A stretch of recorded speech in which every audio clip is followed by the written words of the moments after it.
إن الحمد لله نحمده ونستعينه ونستغفره ونعوذ بالله من شرور أنفسنا وسيئات أعمالنا من يهده الله فلا مضل له ومن يضلل فلا هادي له وأشهد أن لا إله إلا الله وحده لا شريك له وأشهد أن محمدا عبده ورسوله اللهم صل وسلم وبارك على نبينا محمد وعلى آله وأصحابه ومن سار على نهجه واستنى بسنته إلى يوم الدين. وقد قال الله تعالى في كتابه الكريم يا أيها الذين آمنوا اتقوا الله حق تقاته ولا تموتن إلا وأنتم مسلمون. ويا أيها الناس اتقوا ربكم الذي خلقكم من نفس واحدة وخلق منها زوجها وبث منهما رجالا كثيرا ونساء واتقوا الله الذي تساءلون به والأرحم إن الله كان عليكم رقيبا. ويا أيها الذين آمنوا اتقوا الله وقولوا قولا سديدا يصلح لكم أعمالكم ويغفر لكم ذنوبكم ومن يطع الله ورسوله فقد فاز فوزا عظيما. أما بعد فإن أصدق الحديث كتاب الله وخير الهدى هدى محمد صلى الله عليه وسلم وشر الأمور محدثاتها. Ma'asyiral muslimin, sidang Jumat rahimani Allah iyyakum. Jemaah Jumat sekalian yang semoga Allah senantiasa merahmati kita semuanya. Sesungguhnya di antara kebiasaan hidup seorang muslim, di antara kehidupan muslim adalah dia senantiasa mengawali setiap aktivitas yang dia laksanakan dengan doa. Apapun yang dia laksanakan dalam kehidupannya sehari-hari, apapun usaha yang dia lakukan, dia akan senantiasa mengawalinya dengan doa. Karena doa itu adalah senjata pertama dan utama bagi seorang muslim. Sebagaimana perkataan ad-du'a silahul muslim. Doa itu adalah senjatanya kaum muslim. Sebagian kita menganggap bahwasanya doa itu hanya diperlukan ketika kita menghadapi hal-hal yang berat. Sehingga banyak di antara kita meremehkan hal-hal yang kecil yang seolah-olah tidak perlu bantuan Allah SWT dalam menyelesaikannya. Maka anggapan seperti ini adalah anggapan yang sangat keliru.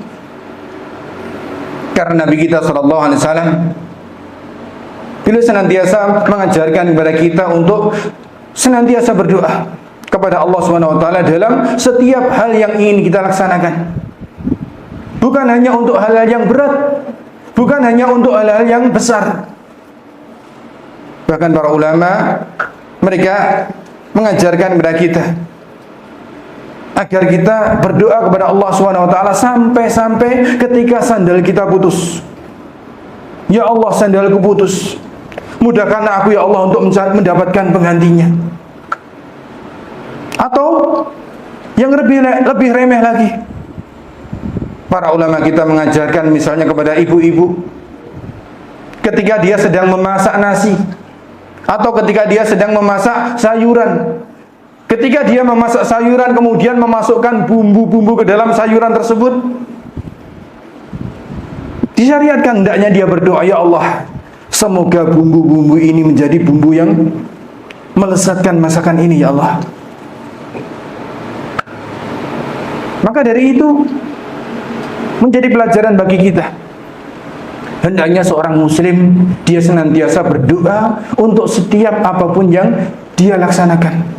Kalau untuk hal yang seremeh yang kita sebutkan tadi saja kita diperintahkan untuk berdoa, bagaimana dengan kita yang sekarang ini mungkin mendapatkan cobaan yang besar dari Allah, mendapatkan banyak kesulitan-kesulitan dalam hidup? Maka sungguh itu adalah sesuatu yang lebih besar yang melazimkan kita untuk senantiasa berdoa kepada Allah. Karena kita sadar Begitulah fitrah kehidupan seorang manusia. Dia akan senantiasa berada dalam masalah. Dia akan senantiasa bergelut dengan masalah. Masalah satu datang, kemudian dia pergi, akan datang masalah yang berikutnya. Maka kita sebagai seorang muslim hendaknya senantiasa berdoa kepada Allah setiap kesempatan, setiap masalah itu datang kepada kita semuanya. Namun ketika kita berdoa kepada Allah Subhanahu wa taala, kita harus memperhatikan bahwasanya doa itu mempunyai adab-adab. Doa itu mempunyai etika-etika yang kita sebagai seorang muslim harus memperhatikannya. Dan banyak sekali adab dan etika dalam berdoa yang dijelaskan oleh para ulama. Yang tentunya kalau kita menyebutkan seluruhnya, waktu khutbah Jumat ini tidak akan mencukupi. Karena itu pada kesempatan yang mulia ini, kami akan mencuplik beberapa di antara adab ketika kita berdoa yang telah diajarkan oleh para ulama. Di antara adab agar doa kita dikabulkan oleh Allah Subhanahu wa taala ketika kita meminta sesuatu kepadanya, yang pertama hendaknya kita bertaubat kepada Allah Subhanahu wa taala sebelum meminta sesuatu kepadanya. Karena maksiat yang kita laksanakan dalam kehidupan kita bisa jadi itulah yang menyebabkan doa kita ditolak oleh Allah Subhanahu wa taala. Kita lihat bagaimana Nabi Yunus ketika beliau ditakdirkan oleh Allah Subhanahu wa taala masuk ke dalam perut seekor ikan hiu. Seolah-olah tidak ada kesempatan baginya untuk bisa selamat karena dia sudah dimakan ke dalam perut ikan hiu, kemudian dibawa ke dasar laut yang sangat dalam, yang sangat gelap. Namun nalurinya sebagai seorang muslim, beliau tidak pernah putus asa atas rahmat yang Allah berikan kepadanya. Kemudian beliau berdoa kepada Allah Subhanahu wa taala dengan memulainya dengan sebuah lafaz istighfar. La ilaha illa anta subhanaka inni kuntu minadh dhalimin. Pengakuan terhadap dosa. La ilaha illa anta. Tidak ada sesembahan yang berhak disembah kecuali Engkau ya Allah.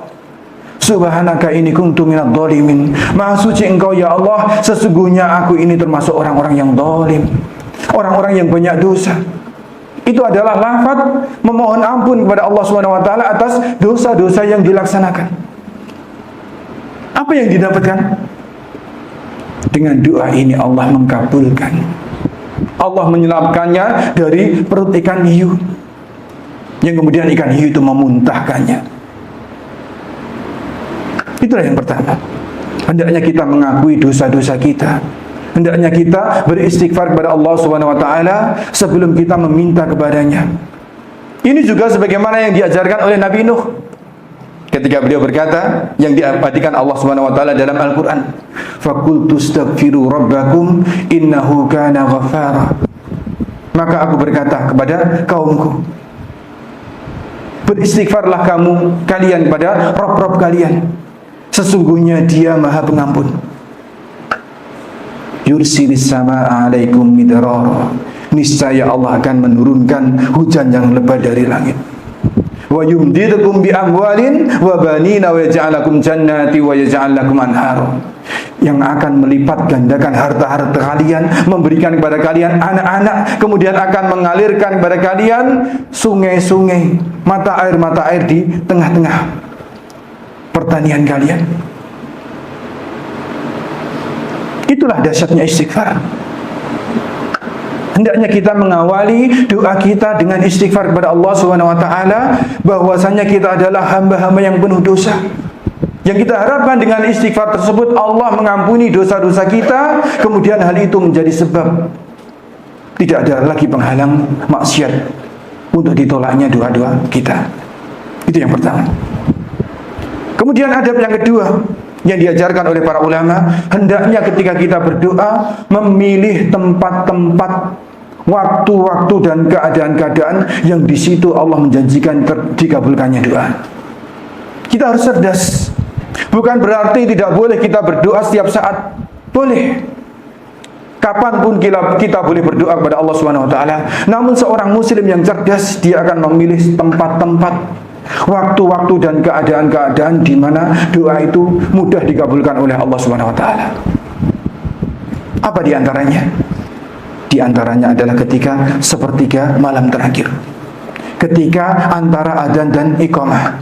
Ketika sedang turun hujan, ketika sedang dalam perjalanan, ketika hari Arafah, ketika hari Jumat di akhir sorenya, ketika sedang bersujud kepada Allah Subhanahu wa taala dalam salat, dan lain sebagainya. Masih banyak waktu-waktu dan tempat-tempat mustajab yang dijelaskan oleh para ulama berdasarkan hadis-hadis Nabi sallallahu alaihi wasallam.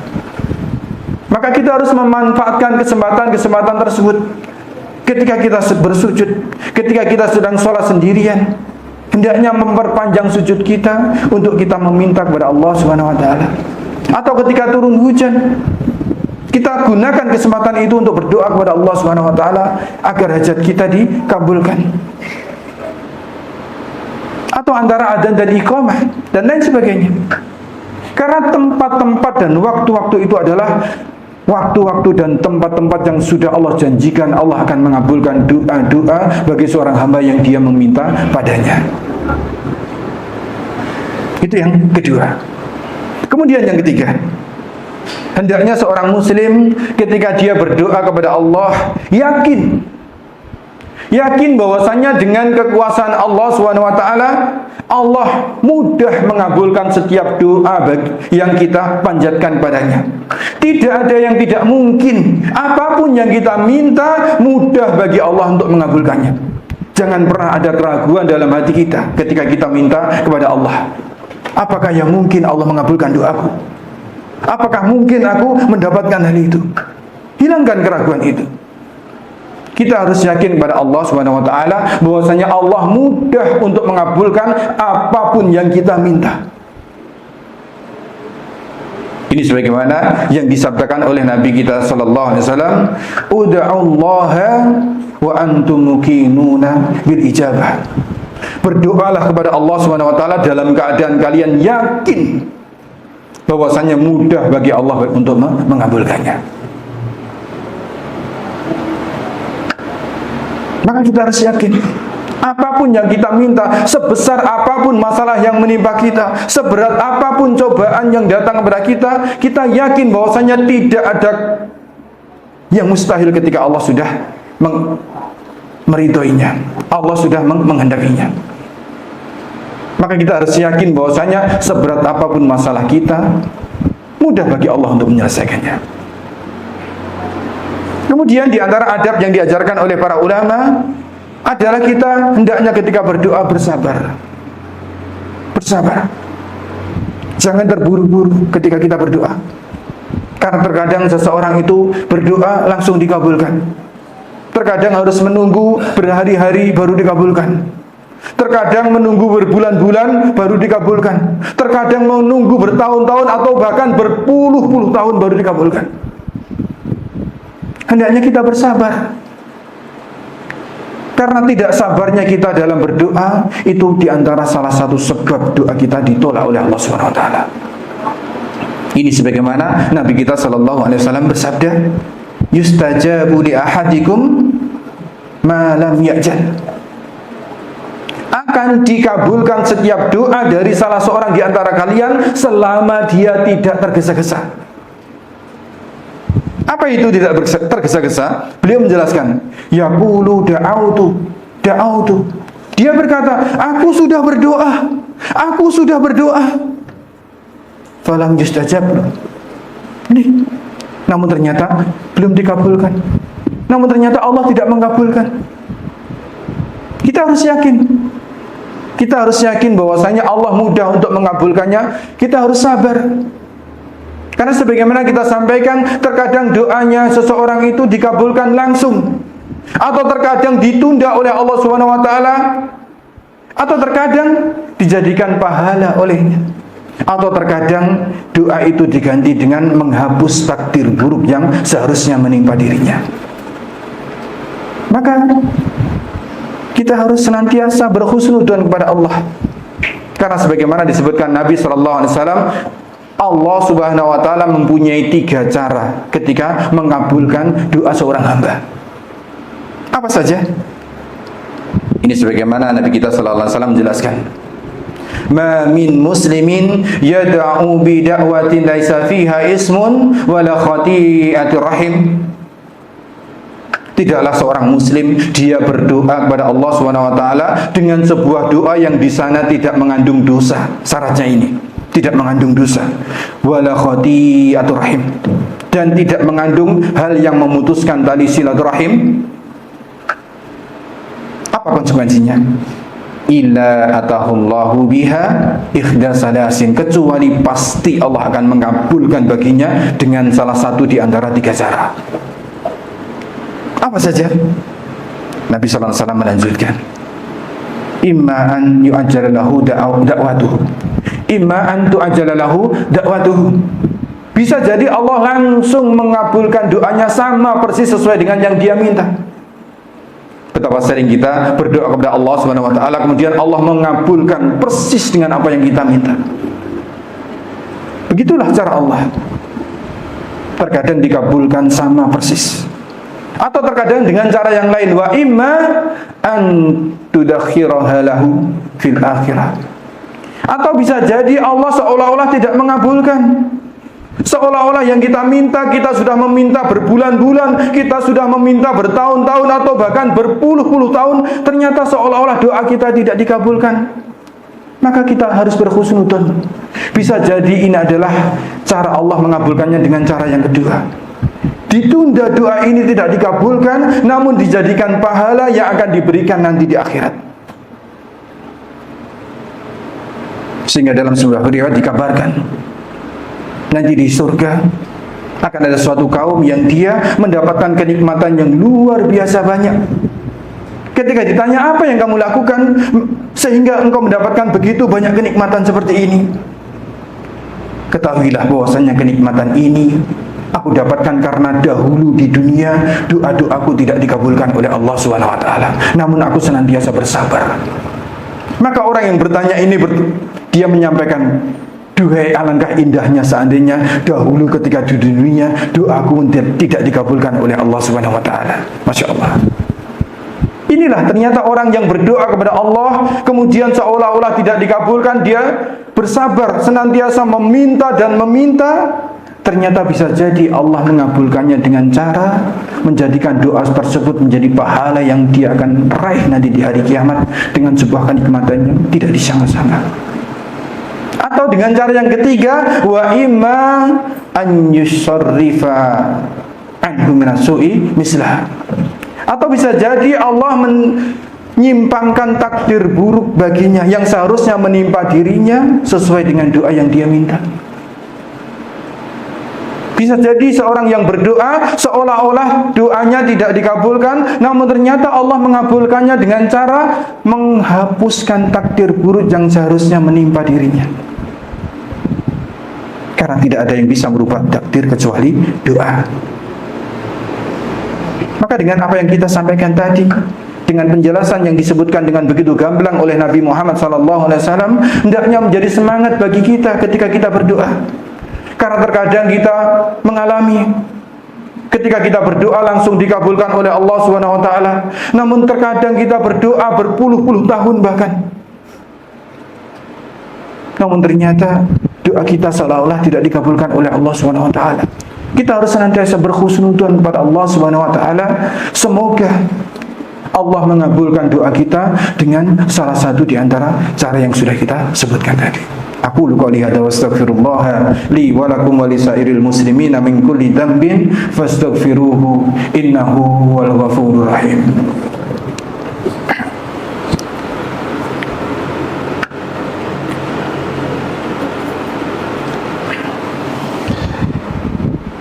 Alhamdulillahi rabbil alamin, summa salatu wassalamu ala asyrafil anbiya'i wal mursalin Nabiyyina Muhammadin wa ala alihi wa sahbihi ajma'in, amma ba'du. Faya ayyuhal muslimun, kemudian adab terakhir yang ingin kami sampaikan pada kesempatan yang mulia ini, bahwasanya di antara adab ketika kita berdoa, hendaknya seorang muslim ketika dia berdoa, dia mengiringinya dengan tawakal. Dia mengiringinya dengan ikhtiar. Seorang muslim disyariatkan mengiringi doa dengan usaha. Bukan hanya sekedar berdoa kemudian dia tanpa usaha mengharapkan apa yang dia inginkan datang begitu saja. Tidak. Seorang muslim adalah seseorang yang dia ketika berdoa akan senantiasa berusaha agar doanya itu dikabulkan oleh Allah SWT dengan usaha.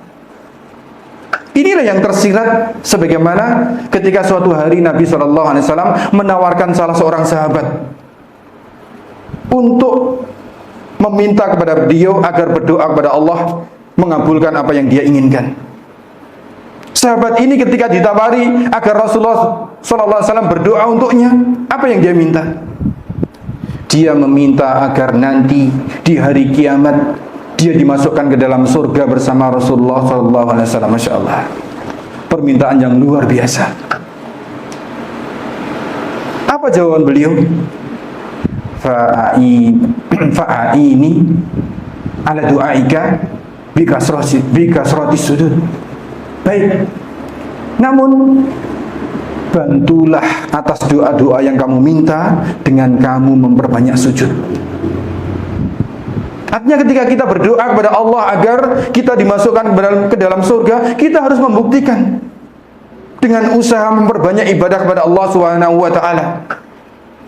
Atau dalam hal dunia, ketika kita ingin sukses dalam bisnis kita, dalam usaha duniawi kita, bukan hanya sekedar berdoa, namun kita harus membuktikan. Kita harus mengambil sebab. Kita harus bekerja dengan keras agar doa yang kita panjatkan kepada Allah SWT dikabulkan olehnya. Begitulah seorang muslim. Ketika dia memperhatikan adab-adab ketika berdoa, namun bukan berarti dia diam begitu saja menunggu keajaiban Allah mengabulkan doanya tanpa usaha. Sungguh tercelanya seorang muslim kalau seperti ini. Seorang muslim adalah seorang yang senantiasa berusaha dengan sekuat tenaga agar apa yang dia minta kepada Allah SWT pantas untuk dikabulkan bagi dirinya. Maka demikian dari beberapa adab agar doa kita dikabulkan oleh Allah SWT.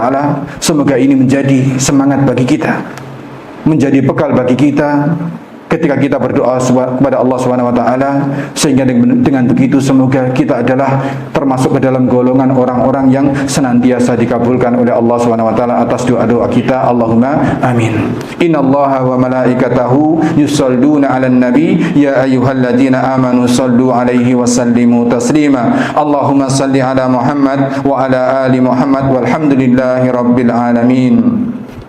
Allahumma ighfir lil muslimina wal muslimat wal mu'minina wal mu'minat al ahya'i minhum wal amwat innaka sami'un qaribun mujibud da'awat. Rabbana zalamna anfusana wa illam taghfir lana wa tarhamna lanakunanna minal khasirin. Rabbana ighfir lana wa li ikhwanina alladhina sabaquna bil iman wa la taj'al fi qulubina ghillan lil ladina amanu rabbana innaka ra'ufur rahim. Rabbana aslih lana dinana alladhi huwa ismatu amrina wa aslih lana dunyana allati fiha ma'ashuna wa aslih lana akhiratana allati fiha ma'aduna waj'alil hayata ziyadatan lana fi kulli khair waj'alil mauta rahatan lana min kulli syarr. Rabbana atina fid dunya hasanah wa fil akhirati hasanah wa qina adzabannar. Wa sallallahu ala nabiyyina Muhammadin wa ala alihi wa sahbihi ajma'in wa akhiru da'wana alhamdulillahi rabbil alamin.